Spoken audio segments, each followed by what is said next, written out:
What's up, my Lumos people? It's time for another tutorial. Time to get into Cubase today. All right, so when you open up Cubase, you're gonna see this screen. What I want you to do is click Create Empty. All right, now we're gonna go over some things, just kind of one at a time here.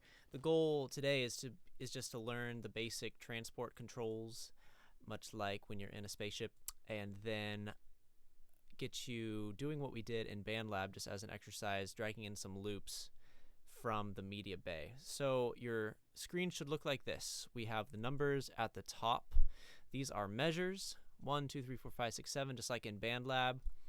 If you right click on where it's dark gray right here, you'll see bars and beats, seconds, time code, and samples. We want it to say bars and beats all the time unless I say otherwise. So make sure that it says bars and beats. If it looks like this, you need to right click when you get the 4 triangles and just release your right click.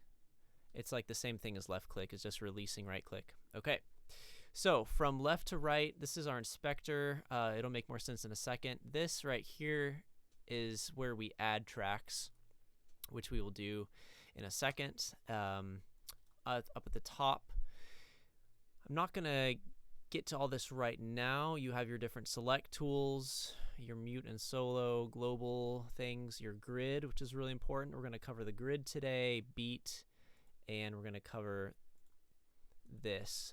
What are these fractions here doing?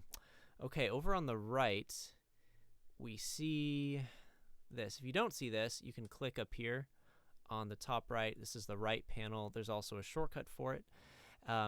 This is important. We need to get our loops, which we will do in a second. But first, to zoom in and out, G and H. H will zoom you in. You see the numbers getting further apart, and H will zoom you in. G will zoom you out. I can also click and drag with my mouse. If I click down or up, I'm dragging or holding the left click. It'll zoom me in and out. And I can move the playhead. This line is called the playhead, so I'm just moving this to the left or to the right. I can also use plus or minus on the numeric keypad. Now we're into fast forward and rewinding. We just did zoom in and out. Now fast forward and rewind is the plus or minus on the numeric keypad, or I can just move the playhead. All right. Down here we have some different settings I don't want you to mess with. We have tempo and time signature. Then we have stop, play. These you don't need to worry about. We have the loop, which I'll show you in a second. Where you're at. So this is our. That's allowed. Okay. That's how far we are into the project. And then we have, these are markers. Don't worry about that. Metronome. That's important. That's in BandLab. Okay. So zoom in, fast forward, and rewind. Okay, let's do this. Let's go over to the right. We're going to click on loops and samples. If you see this, that's fine. These aren't the same. These are loop packs, but it's not like BandLab loop packs. They're different. They're not like genre inclusive. They're just kind of random, if you will. So what we're going to do is we're going to click this little button up here, these lines, show all results. Then what we're going to do is just observe all these different categories of instruments that Cubase has loops of. Some of them aren't very extensive, like violin. There's nothing really there. But notice how when I click on one of these white ones right here, it limits the results to what's in the American category or whatnot. Interesting. Okay. What I want you to do is find the category that says beats right here. And just notice we have all the categories down here. I could further limit by genre, which is kind of cool if I want like country or something, but don't worry about that. You want this to be highlighted, and then you can scroll down. These are all the different types of beats. Okay, if I click on one, this button right here is autoplay. So if this is selected, which it should be, it will play. And this is the volume for it. I can stop. So I'm auditioning these loops just like you would in BandLab. This button is very, very important. So I want to get this into my project, but I need to click this button, Align Beats to Project. This button is the most important button right now because if I don't click it, it's not going to line up to the grid. It's not going to line up to the metronome, and it's going to be at the wrong tempo. Okay, so you see the number right here, 175. That means it was recorded at 175 beats per minute. But it doesn't matter what it was recorded at, because if I click this button and double click, it's going to put the loop right here, and I can click play by hitting the space bar. Okay, notice it sounds kind of distorted because Cubase is slowing it down from 175 to my tempo is at 120. So that's why it sounds a little funky. I'm actually going to get a different loop.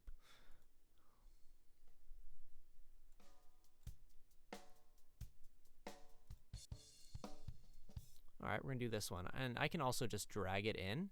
Notice how I'm holding down the left click and just holding down the mouse, and I'm just gonna release it where it says 1, etc. Okay, so before we go any further, it's very important that this button is selected next to grid. So without the grid selected, see how I can click and drag this anywhere? But when the grid is on, just like in BandLab, it limits me by, in this case, quarter notes, which is really important because without the grid and you're moving things around, it's gonna sound sloppy, not like music. Okay, so the grid's on. I'm gonna zoom in. I'm also gonna make the tracks bigger right here. So I can click and drag this down. If I have multiple tracks down here, I can also click and make it bigger or smaller. All right, so we've got a loop in here. How would I duplicate this? I want it to last longer. So there's a few ways. I can hit Control D, and that will duplicate it. I could also reach for this box that's at the right and just drag it. You see it says repeat count, so I can repeat it as many times as I want, like that. All right. I can also hold Alt and drag it with my mouse. You see, if the grid wasn't on, I would be having to just guess where it goes, but I don't have to do that because my grid's on. The shortcut for the grid is J, and that's on the whiteboard, J. Okay, so I'm going to duplicate this a few times, and we're going to add a bass sound. I'm going to turn off my metronome down here. The shortcut is C for click. Metronome and click are the same thing, so I'm going to hit C to turn that off. Okay, now I'm going to look for a bass sample. So in order to look for bass, I have to deselect beats so that everything's white and then click bass. Okay, you'll notice these loops look different. You see right here, it looks like kind of a squiggly line, and these, it's like a circle. They're both loops. One is audio. I'm just zooming in. Huh, that's a very weird little sample.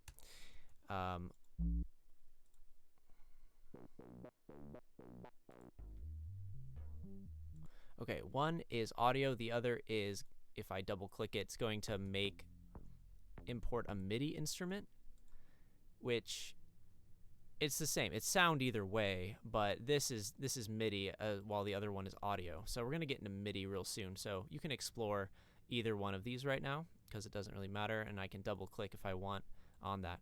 If I double click on one of these audio loops, it doesn't really do anything for me. So if you want to get out of that, just click the X right here.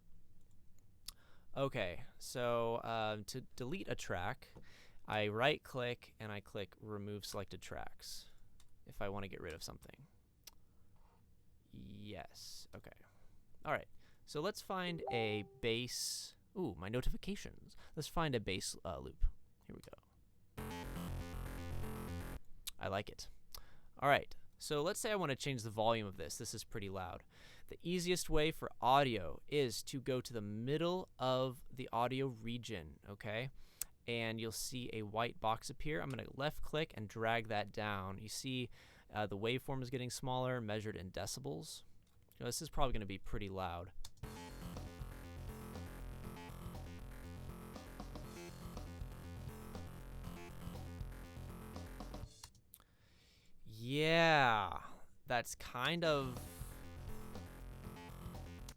that's kind of an annoying loop, not gonna lie. But it doesn't matter because we're just getting started. So I could find a different one that doesn't annoy me. Plug in the freezer. That one doesn't annoy me. Okay, here we go.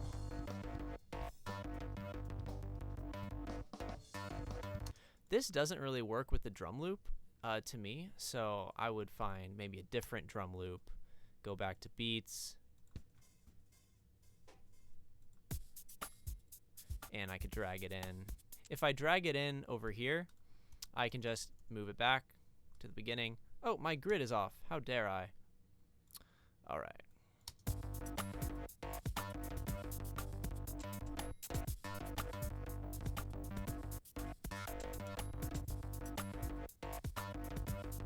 Okay. So it's a bit hit or miss. Again, these aren't loop packs like in BandLab where they're going to necessarily all sound good together. You have to explore a bit more, but that's where the opportunities to be creative comes in. So your goal today is to get several loops on your screen and just get used to these Cubase controls.